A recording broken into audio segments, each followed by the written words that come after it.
चाही खरा श्री नरेंद्र मोदी जी ना अना ताब ओनबद्रा सिदसु पालिब सरकार सिना 2014 हाइब्रा श्री नरेंद्र मोदी लापसी थेंगु थेंमनग्रे हाइरि थेंगु थेंमनग्रे मदै खर ngannला अमदि इंडिया से मणिपुर से अहोंग पुरकदमने हाइरि हाइरिबा मिसिंदो कांग्रेस कुईना कांग्रेस की करी हाइने चाब याब फंग याब लौब याब लेरब मी नाकनिको हाइरिसे अदुना हाइरि 2014 दगी नरेंद्र मोदी जी की गवर्नमेंट लापनी भारत का 17 देना मणिपुर लापनी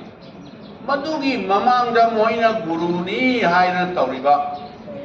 श्री अटल बिहारी वाजपेयी की फुल टाइम जनते ताम अनि श्री अटल बिहारी वाजपेयी प्राइम मिनिस्टर में मोइगी बीजेपी की मधुगा दो लोइन काउरेबा अटल बिहारी वाजपेयी की सरकार दो मोइ बीजेपी की दी गुरुनी हाइना अटल बिहारी वाजपेयी से मसीगी पेरेंट का तो काउरेबा